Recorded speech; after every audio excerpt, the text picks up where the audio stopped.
সুপ্রিয় শিক্ষার্থীরা, আশা করি তোমরা সবাই ভালো আছো। তোমাদের গত পরীক্ষার পরে আজকে আমার প্রথম ক্লাস, সপ্তাহে 2টা ক্লাস, শনিবার এবং বৃহস্পতিবার। এই জন্য 2টা ক্লাসের মধ্যে পড়াগুলো শেষ করতে হবে। তোমরা এর মধ্যে হয়তো গ্রুপে দেখেছো তোমাদের পরীক্ষার পড়া কী হবে, কোন সাবজেক্টের পড়া কী হবে এবং কত তারিখে পরীক্ষা। তারপর আমি বলে দিই, সেটা হলো আগামী মাস মানে অক্টোবরের 15 তারিখে তোমাদের তৃতীয় মূল্যায়ন পরীক্ষা হবে। এই মূল্যায়ন পরীক্ষাটা দেওয়া সবার জন্য বাধ্যতামূলক, কারণ প্রথম সাময়িক পরীক্ষা যেটা ছিল সেই খাতা তো আমরা নেইনি, হার্ড লকডাউনের কারণে কাউকে আসতেই বলা হয়নি, খাতা নেওয়া হয়নি এই কারণে। যাই হোক, এই কারণে পরীক্ষাটা তৃতীয় মূল্যায়ন পরীক্ষা হিসেবে আরেকটা পরীক্ষা নিব। এটা দিয়ে রেজাল্ট করতে হবে। জেএসসি পরীক্ষা তোমাদের যেহেতু হচ্ছে না, সেহেতু এই পরীক্ষাটা অবশ্যই দিতে হবে এবং বার্ষিক পরীক্ষা না দিলে তোমরা ক্লাস 9-এ উঠতে পারবে। এই জন্য অবশ্যই পরীক্ষা অংশগ্রহণ করতে হবে। আর এই তৃতীয় মূল্যায়ন পরীক্ষা আগামী মোটামুটি 1.5 মাসের সময় আছে। এর মধ্যে যে সিলেবাসটা আমরা দিয়েছি, বিশেষ করে বিজ্ঞানের 7 অধ্যায়, 9 নম্বর অধ্যায় এবং 11 নম্বর অধ্যায়, মানে হলো পৃথিবী ও মহাকর্ষ, 9 নম্বর অধ্যায় হলো বর্তনীয় চলবিদ্যুৎ, আর হলো 11 অধ্যায় হলো আলো। এই 3টা অধ্যায়ের পরীক্ষা তোমাদের 100 মার্কের হবে। 100 মার্কের মানে 7টা সৃজনশীল লিখতে হবে এবং 30টা এমসিকিউ উত্তর দিতে হবে। এই জন্য এই অধ্যায়গুলা তোমাদের সিলেবাসের মধ্যে আমি শেষ করে দেবো ইনশাল্লাহ। তবে আমি যেটা পৃথিবী ও মহাকর্ষ, এই অধ্যায় আমি নিব 7ম অধ্যায়, দেখো বলে লিখে রাখছি, 7ম অধ্যায় আমি নিব। আর জাহিদ স্যার নিবে হলো বর্তনীয় চলবিদ্যুৎ এবং জান্নাতুল বাকি ম্যাডাম নেবে আলো অধ্যায়। তারপরও যদি অন্যান্য অধ্যায় বুঝতে তোমাদের সমস্যা থাকে, আগের যে অনলাইনে ক্লাসগুলো নিয়ে আছে ফেসবুকে দেখবা, বা আমার ইউটিউব চ্যানেলেও আমার ক্লাসগুলো আপলোড দেওয়া আছে। এই ক্লাসগুলো তোমরা দেখে নিতে পারো, যে কোনো সময় দেখে নিতে পারো। আর এই 3টা অধ্যায়ের পরীক্ষা নেওয়া হবে আগামী 15 তারিখে যে পরীক্ষা আরম্ভ হবে, সেই পরীক্ষায় এই 3 অধ্যায়ের মধ্যে প্রশ্নপত্র হবে। বুঝতে পারছো? তো এইভাবেই বাসায় প্রিপারেশন নেবা। অন্যান্য সাবজেক্ট হয়তো তোমরা সিলেবাস পেয়ে গেছো, যে আগামী 15 তারিখের পরীক্ষার মানে সামনের মাসের 15 তারিখের পরীক্ষার যে সিলেবাস, এটা হয়তো তোমরা পেয়ে গেছো। যাই হোক, আমরা শুরু করি। পৃথিবী ও মহাকর্ষ, এই অধ্যায়টা পৃথিবী ও মহাকর্ষ, পৃথিবী ও মহাকর্ষ এই অধ্যায় 7ম অধ্যায়। এখন তোমাদের একটা বিষয়, এই অধ্যায়টা পড়ার আগে কিছু বিষয় যদি খুব ভালো মতো না জানো, না বুঝতে পারো, তাহলে না বুঝে থাকো, তাহলে এই অধ্যায়টা অনেক কঠিন হয়ে যাবে। এই জন্য ইম্পর্টেন্ট ব্যাপার হলো যে তোমরা কিছু কথা বা কিছু মৌলিক জ্ঞান এই অধ্যায়টা শুরু করার আগে তোমাদের জানা দরকার। বিশেষ করে সৌরজগৎ সম্পর্কে তোমাদের অনেক কিছু জানা দরকার, যেগুলো এখন কথা মনোযোগ দিয়ে শোনো, তাহলে আশা করি বুঝতে পারবো। সেটা হলো, আমরা জানি পৃথিবী একটা মোটামুটি গোলাকার, মানে বর্তুলাকার, আপেলের মতো, মানে কিছুটা চ্যাপ্টা, হ্যাঁ কিছুটা চ্যাপ্টা। ধরো এরকম যে একদম গোলাকার তা না, হ্যাঁ ধরো এদিকে একটু চ্যাপ্টা, এদিকে একটু চ্যাপ্টা। কেন এরকম চ্যাপ্টা হয়েছে তোমরা জানো? পৃথিবীর যে অক্ষ আছে, এই অক্ষের কারণে এই পৃথিবী এরকম চ্যাপ্টা হয়েছে। বুঝতে পারছো? তাহলে মানে জিনিসটা এইরকম ধরো, এটা যদি কেন্দ্র হয়, আর এটা হলো মেরু, এটা মেরু অঞ্চল, এটা মেরু অঞ্চল, হ্যাঁ, আর এটা হলো বিষুবীয় অঞ্চল। তো পৃথিবীর এইরকম চ্যাপ্টা হওয়ার কারণ কি? এটা হলো পৃথিবীর যে আণবিক গতি আছে, এই গতির কারণে এরকম পৃথিবীর চ্যাপ্টা হয়ে গেছে। এখন পৃথিবীতে যে উত্তর মেরু আছে, দক্ষিণ মেরু আছে, হ্যাঁ, কিন্তু পূর্ব মেরু বা পশ্চিম মেরু বলে কোনো কিছু নেই, কারণ পৃথিবী পশ্চিম দিক থেকে পূর্ব দিকে অনবরত ঘুরতেছে, হ্যাঁ অনবরত ঘুরতেছে। এই ঘোরার কারণে পৃথিবী একটা নির্দিষ্ট স্থান পশ্চিম, একটা নির্দিষ্ট স্থান পূর্ব, এরকম কোনো নির্দিষ্ট স্থান নেই। কারণ যেই স্থান পূর্বে আছে, কিছু সময়ের ব্যবধানে, সেটা 24 ঘন্টা বা 12 ঘন্টা সময়ের ব্যবধানে, 12 ঘন্টা, ওই পূর্বের স্থানটাই আবার পশ্চিমে চলে আসতেছে। এই কারণে পূর্ব মেরু এবং পশ্চিম মেরু বলে আসলে কিছু নাই। কিন্তু উত্তর মেরু দক্ষিণ মেরু কেন আছে? কারণ হলো উত্তর মেরু একটা নির্দিষ্ট অঞ্চলে থাকে, এটা অবশ্যই চেঞ্জ হয় না। উত্তর মেরু উত্তর দিকেই থাকে সদা সর্বক্ষণ, এবং দক্ষিণ মেরু পৃথিবীতে সবসময় দক্ষিণ দিকেই থাকে, এটা কখনো চেঞ্জ হবে না। জায়গা কখনো চেঞ্জ হয় না, স্থানের চেঞ্জ হয় না, সময়ের সাথে সাথে স্থানের পরিবর্তন হয় না। এই কারণে উত্তর মেরু এবং দক্ষিণ মেরু নির্দিষ্ট। আচ্ছা, এরপরে আবার সৌরজগৎ সম্পর্কে দেখি। সৌরজগতে খেয়াল করো, সৌরজগতের মাঝখানে আমাদের সূর্য আছে। সৌরজগতের মাঝখানে আমাদের সূর্য আছে। ধরো এটা সূর্য, হ্যাঁ, আর এর চারপাশে প্রথমে যে গ্রহ আছে একটা গ্রহ, সেই গ্রহ হলো বুধ গ্রহ। এর বাইরে আরেকটা পথ দিয়ে চলতেছে আরেকটা গ্রহ, সেই গ্রহ হলো শুক্র। এরপরে আরেকটা গ্রহ আছে, সেই গ্রহের নাম হলো পৃথিবী। তাহলে পৃথিবী হলো সৌরজগতের 3 নম্বর গ্রহ। এই জিনিসগুলা এর বাইরে আরো আছে, মঙ্গল গ্রহ আছে, বৃহস্পতি গ্রহ আছে, এরপর শনি গ্রহ আছে, এরপর ইউরেনাস, নেপচুন, এইভাবে সিরিয়ালি সাজানো আছে গ্রহ। তার মানে সূর্য থেকে পৃথিবীর দূরত্ব বেশি না সূর্য থেকে বুধ গ্রহের দূরত্ব বেশি? সূর্য থেকে অবশ্যই পৃথিবীর দূরত্ব বেশি। সূর্য থেকে বুধের দূরত্ব সবচেয়ে কম। এই কারণে বুধ গ্রহের তাপমাত্রা সবচেয়ে বেশি। হ্যাঁ, এরপরে হলো শুক্র গ্রহ, এরপরে হলো পৃথিবী। অবশ্য তোমরা শুক্র গ্রহ দেখছো, আকাশে, রাতের আকাশে দেখা যায় শুক্রতারা, যেটা আমরা বলি, সেটাই হলো শুক্র গ্রহ। তাহলে খেয়াল করো, এই দাগগুলো দিয়েছি আমি, এটা হলো আসলে একটা কক্ষপথ। আসলে কি মহাশূন্যে কি এরকম কক্ষপথ আছে? না, এরকম কক্ষপথ না। তাহলে দাগগুলো কেন দিচ্ছি আমি? কারণ হলো এই দাগগুলো দিয়ে আসলে বুঝাইছি যে পৃথিবী এই রাস্তা দিয়ে চলবে, ডানেও যাবে না বামেও যাবে না। বুঝতে পারছো? হ্যাঁ, এখন দেখো, খেয়াল করো, সূর্যকে কেন্দ্র করে একটা গ্রহ বা একটা গ্রহ চারপাশে ঘুরতেছে। এখন কোনো কিছুকে কেন্দ্র করে কোনো বস্তু যদি চারপাশে ঘুরতে থাকে, তার মধ্যে একটা কেন্দ্রমুখী আকর্ষণ থাকতে হয়। যদি আকর্ষণ না থাকে তাহলে অবশ্যই এই জিনিসটা কি হবে? এই সূর্য এবং পৃথিবীর মধ্যে, আমি সূর্য এবং পৃথিবীকে উদাহরণ দিচ্ছি, হ্যাঁ, সূর্য এবং পৃথিবীকে উদাহরণ দিচ্ছি। এই আকর্ষণ যদি না থাকে তাহলে অবশ্যই এটাকে কেন্দ্র করে ঘুরবে না। কি হবে? যদি আকর্ষণ বল যদি কাজ না করে এই গ্রহগুলোর মধ্যে, তাহলে এটা অবশ্যই সোজা সরল পথে চলতে শুরু করবে। ধরো এই দিক থেকে এই দিকে ঘুরতেছে, হ্যাঁ, এই দিক থেকে এই দিকে ঘুরতেছে, কিন্তু যখন এই আকর্ষণ বলটা থাকবে না তখন এটা সোজা এই দিকে সোজা করতে চলবে। হ্যাঁ, তার মানে অবশ্যই একটা কেন্দ্রমুখী বল লাগবে। এখন কেন্দ্রমুখী বল বলতে আসলে কি বোঝাচ্ছে? খেয়াল করো, কোন জিনিসকে বৃত্তাকার বা বস্তু বৃত্তাকার পথে চলতে একটা কেন্দ্রমুখী বল লাগবে। এটা কেমন? একটা উদাহরণ দিলে সহজে বুঝতে পারবে। সেটা হলো যে একটা পাথর বা ইটের টুকরাতে যদি তোমরা সুতা বাঁধো বা এটা যদি আঙ্গুলে এইভাবে এই আঙ্গুলে এইভাবে ঘুরাতে থাকো, তাহলে দেখবা যে একটা এখানে আঙ্গুলে একটা টান করতেছে। এই টান যে আকর্ষণ করে ধরে রাখছে এই সুতায়, এটাই হলো কেন্দ্রমুখী আকর্ষণ। এই আকর্ষণ যদি না থাকতো তাহলে অবশ্যই এই পাথরটা বা ইটের টুকরাটা চারপাশে ঘুরতো না। হ্যাঁ, এই কারণে আমরা বলতে পারি যে কোনো বৃত্তাকার পথে বস্তু চলার জন্য অবশ্যই তার কেন্দ্রমুখী একটা আকর্ষণ লাগবে।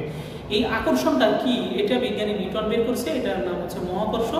আমরা মহাকর্ষ সম্পর্কে আরো ডিটেলস করবো ইনশাআল্লাহ এই অধ্যায় যখন শুরু করবো। আমি আসলে কিছু কথা বলে নিচ্ছি তোমাদের, যাতে এই অধ্যায়টা সহজে বুঝতে পারো। হ্যাঁ, তাহলে এটা হলো কেন্দ্রমুখী আকর্ষণ। এই কেন্দ্রমুখী আকর্ষণ না থাকলে বস্তু বৃত্তাকার পথে বা চারপাশে ঘুরতে পারবে না। এই কথা জেনে রাখো। এরপরে খেয়াল করো যে পৃথিবীর গঠনে আমরা দেখেছি, ক্লাস 6 এর বই পড়েছি। ক্লাস 6 এর বইয়ে কি পড়েছি? যে পৃথিবীর গঠন পড়েছি আমরা, পৃথিবীর অভ্যন্তরভাগে কি থাকে না থাকে এগুলো আমরা পড়েছি, ভালো মতো পড়েছি ক্লাস 6 এ। হ্যাঁ, এখন পৃথিবীর ধরো এটা যদি গোলাকার একটা পৃথিবী হয়, তাহলে এর কেন্দ্র আছে। হ্যাঁ, এই কেন্দ্রের এটাকে আমরা বলবো ব্যাসার্ধ, এটাকে বলবো ব্যাস, তাই না? তো এটা হলো পরিধি। একটা বৃত্তের পরিধি কিরকম হয় সেটা তোমরা জানো। হ্যাঁ, তাহলে কেন্দ্রমুখী এই যে কেন্দ্র, পৃথিবীর কেন্দ্রে কি আছে, তার বাইরের স্তর কি, তার বাইরের স্তর কি, হ্যাঁ, এইগুলা সম্পর্কে তোমরা খুব ভালো মতো পড়েছো। আমি তোমাদের পড়াইছি ক্লাস 6 এ, মনে করে দেখো। তাহলে এই কেন্দ্র থেকে পৃথিবীর দূরত্ব সব জায়গায় সমান না। কেন্দ্র থেকে পৃথিবীর দূরত্ব সব জায়গায় সমান না। আমি তোমাদের এই কথা বললাম, পৃথিবী হচ্ছে বর্তুলাকার, এই যে এরকম কিছুটা। তার মানে খেয়াল করো, এখান থেকে এটা যদি কেন্দ্র ধরি, আসলে জিনিসটা এরকম না। আমি আসলে এটা 2 ডাইমেনশনে দেখাচ্ছি, মানে দ্বিমাত্রিক দেখাচ্ছি। কারণ এখানে দৈর্ঘ্য প্রস্থ আছে, উচ্চতা বুঝতে পারতেছো না। এটা পৃথিবীর দৈর্ঘ্য প্রস্থ উচ্চতা থাকে, কিন্তু এটা তো কোনো দৈর্ঘ্য প্রস্থ উচ্চতা নাই। হ্যাঁ, এই কারণে আসলে বোঝানো কঠিন হয়ে যাচ্ছে। ভেতরে একটা কেন্দ্র, ধরো একটা ভূগোলক যদি হয় তার ভেতরে একদম কেন্দ্র যেটা সেটা এখান থেকে পরিধির দূরত্ব যদি আমি এই দিকে যাই তাহলে ধরো এটা ধরো উদাহরণের জন্য 5 মিটার যদি হয় তাহলে এটা কি 5 মিটার হবে? না, এটা ধরো 3 মিটার হবে। আমি উদাহরণের জন্য বলতেছি 3 মিটার 5 মিটার উদাহরণ বলতেছি। তার মানে এখান থেকে এখানে দূরত্ব বেশি, এখান থেকে এখানে দূরত্ব কম। কেন এরকম হলো একটু আগে তোমাদের আমি বললাম যে আসলে কেন্দ্র থেকে এই যে এই অঞ্চলটাকে বলা হচ্ছে এই যে এই অঞ্চল, হ্যাঁ এই অঞ্চল হলো যেটা হলো মেরু অঞ্চল। এটা যদি ধরো উত্তর মেরু হয়, ধরো এটা যদি দক্ষিণ মেরু হয় তাহলে এটা হলো মেরু অঞ্চল। কেন্দ্র থেকে মেরু অঞ্চলের দূরত্ব কম হয় কারণ মেরু অঞ্চল থেকে মেরু অঞ্চলের দিকে চ্যাপ্টা হয়, ভিতরের দিকে ঢোকানো হয়। আর কেন্দ্র থেকে পরিধি মানে বিষুবীয় অঞ্চল, যেটা বিষুবীয় অঞ্চল, এই বিষুবীয় অঞ্চলের দূরত্ব একটু বেশি হয় কারণ এটা পৃথিবীর আণবিক যে গতি আছে এই গতির কারণে এরকম হয়ে গেছে। আসলে পৃথিবী যখন সূর্য থেকে তৈরি হয় তখন জিনিসটা গোলাকার ছিল, কিন্তু আসলে হাজার হাজার কোটি কোটি বছর ধরে ঘুরতেছে, যে গতিতে ঘুরতেছে এই ঘূর্ণনের কারণে এই জিনিসটা এইদিকে স্থিত হয়ে গেছে, কিন্তু এইদিকে স্থিত হতে পারে না কারণ এই ঘুরতেছে হলো পশ্চিম দিক থেকে পূর্ব দিকে ঘুরতেছে পৃথিবী। এই কারণে এখন দক্ষিণ দিক থেকে উত্তর দিকে বা উত্তর দিক থেকে দক্ষিণ দিকে পৃথিবী ঘুরতেছে না। এই কারণে এই জিনিসটা হলো তোমার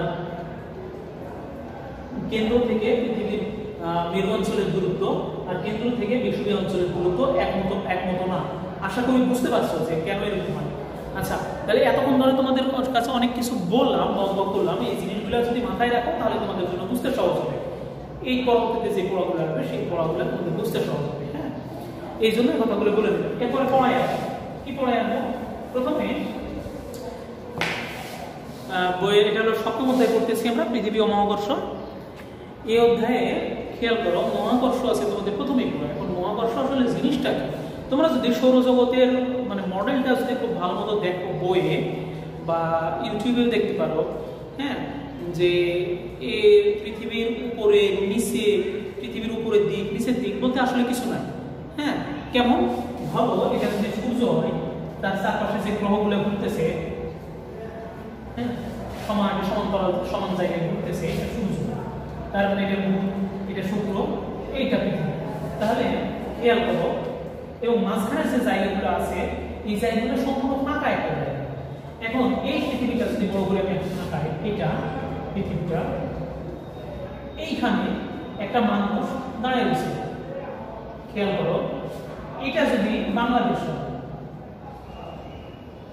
আমরা আছি বাংলাদেশ, তাহলে পৃথিবী গোলাকার মানে গোলাকার, তাহলে এই দিক দিয়ে ঘুরে ঘুরে ঘুরে ঘুরে ঘুরে এখানে আসবে যে মানুষটা, এখানে ধরো আমেরিকা, এই জায়গাটা পৃথিবীতে আমেরিকা, আমেরিকা বা ইউএসএ। হ্যাঁ, ইউএসএ তে যে মানুষটা আছে সেই মানুষটা কি এরকম হবে? সেই মানুষটা কি এরকম থাকে? মানে মাথা কি মাটিতে লাগানো থাকে? না, মাটিতে লাগানো থাকে না, কিন্তু উল্টা থাকে। কিরকম? কোনো মানুষই এভাবে থাকা সম্ভব না। এই মানুষটা থাকে যেইভাবে, তার মানুষ ঘুরে আসে, হ্যাঁ, এভাবেই থাকে। তা বুঝতে পারবেন তুমি আমেরিকাতে যে মানুষটা যায় সেই মানুষ ধরো এখন আমরা উপর দিকে আছি, হ্যাঁ, তাহলে এইভাবে আছে, তাহলে আমরা এইভাবে আছি, কিন্তু আমাদের অপোজিট পাশে এই পাশে যে মানুষটা দাঁড়িয়ে রয়েছে সেই মানুষটা তো এইভাবে আছে। তাহলে কি বোঝা গেল এখান থেকে? আসলে মানুষগুলো এইভাবেই থাকে, এইভাবেই থাকে। তার মানে কোন দিক উপর কোন দিক নিচ, যে আমেরিকাতে আছে সে মনে করে আমি উপর দিকে আছি, যে বাংলাদেশে আছি আমরা মনে করি আমরা উপর দিকে আছি। হ্যাঁ, আবার এখানে তো কোনো দেশ আছে, এখানে ধরো একটা দেশ আছে, তারপর আফগানিস্তান আছে বা আফ্রিকা আছে উদাহরণের জন্য। হ্যাঁ, তাহলে এখানে যে মানুষটা আছে সে মানুষটা কিভাবে আছে? এভাবে আছে,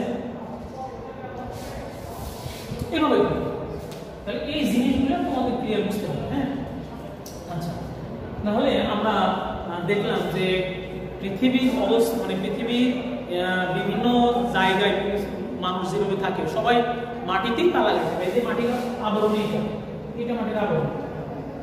এখন এটা যে মহাশূন্যের মধ্যে এই গ্রহ উপগ্রহগুলা বা নক্ষত্রগুলা আছে, তাহলে সেই কেন্দ্র করে গ্রহ এই নক্ষত্র বা সূর্যকে কেন্দ্র করে এই গ্রহ উপগ্রহগুলা ঘুরতেছে, এই গ্রহগুলো ঘুরতেছে। আবার গ্রহকে কেন্দ্রগ্রহ অনেকগুলো উপগ্রহ ঘুরতেছে। যেমন পৃথিবীর একটা উপগ্রহ, একমাত্র উপগ্রহ, সেটা হলো প্রাকৃতিক উপগ্রহ একটা, সেটা হলো চাঁদ। চাঁদ হলো একটা পৃথিবীর উপগ্রহ। এখন প্রাকৃতিক বলতেছি কেন? কারণ এটা আল্লাহ প্রাকৃতিকভাবে তৈরি হয়েছে, এই কারণগুলো এটা হলো প্রাকৃতিক উপগ্রহ।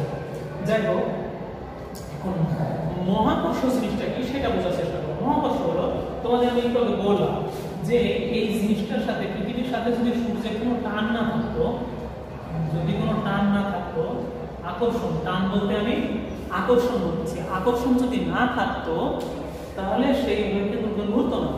এটাই বিজ্ঞানী নিউটন আবিষ্কার করছে। কেমনে আবিষ্কার করছে খেয়াল করো। ধরো বাংলাদেশে, এটা বাংলাদেশ বা ইউরোপ বা কোনো একটা কান্ট্রি, এখানে আমি আছি না, এখানে আছি, এটা কি বোঝার উপায় আছে? না, বোঝার উপায় নেই। বোঝার উপায় নেই। ধরো বিজ্ঞানী নিউটন এখানে বসে রয়েছে, এই নিউটন বেচারা এখানে বসে রয়েছে। নিউটন কোন দেশের বিজ্ঞানী? নিউটন ছিল ইংল্যান্ডের বিজ্ঞানী নিউটন। তাহলে এই নিউটন এখানে একদিন একটা গাছের নিচে বসে আছে। এই ধরো এখানে একটা গাছ আছে, এখানে একটা গাছ আছে, এই গাছের নিচে এই নিউটন বেচারা বসে আছে, বসে রয়েছে। এটা একটা আপেল গাছ, এখান থেকে একটা আপেল এর মাথার উপরে এসে পড়বে। এখন নিউটন চিন্তা করলো যে এই আপেলটা এদিকে আসবে না, আপেলটা তো এদিকে যেতে পারবে, কিন্তু কখনো এরকম হয় না। তুমি দেখছো, আমি যদি এটা ছেড়ে দিই, এই মার্কারটা যদি ছেড়ে দিই তাহলে নিচের দিকে যাবে, এটা কি কখনো উপরের দিকে যাবে? এই নিউটন যে বসেছে উপরের দিকে, কোন দিক? এই দিক উপরের দিক, এই দিক, এই দিক উপরের দিক। আর নিচের দিক কোন দিক? এই দিক। একইভাবে আমরা যারা বাংলাদেশে আছি এখন এই অবস্থানে, এখন আসলে কি আমরা এই অবস্থানে আছি কিনা আমরা জানি না। তাহলে আমাদের নিচের দিক কোন দিক? এই দিক। আমাদের উপরের দিক কোন দিক? এই দিক। বুঝতে পারছো? তাহলে এখন নিউটন চিন্তা করলো যে আপেলটা এদিকে আসলো না, এইদিকে নিচের দিকে, এইদিকে আসলো কেন? এটা হলো প্রশ্ন। হ্যাঁ, এটা হচ্ছে নিউটনের বয়স যখন 23, তখন এই বেচারা এটা একদিন আপেল গাছের তলে বসেছে। তো ওই আপেল মাথার উপরে এসে পড়ছে। ও চিন্তা করতেছে আপেল কেন এইদিকে আসলো, মাথার উপরে এসে কেন পড়লো, এই নিচের দিকে আসলো কেন, কেন উপরের দিকে গেল না, এদিকেও তো আসলো। তখন থেকে মনে করছে যে আসলে সম্ভবত নিশ্চিত কোনো একটা আকর্ষণ আছে। পৃথিবী এই আকর্ষণ বল দিয়ে সব কিছুকে টেনে ধরে রাখছে। হ্যাঁ, এই কারণে সব এই পৃথিবীর এখানে যে বস্তু থাকে সেটার সাথে একটা আকর্ষণ আছে, এখানে যে বস্তু সেটার সাথেও একটা আকর্ষণ আছে। এই আকর্ষণ বলের কারণে সবকিছু পৃথিবীর দিকে আসে। হ্যাঁ, এই যে আকর্ষণ বল, এই আকর্ষণ বলটাকে বলা হচ্ছে মহাকর্ষ।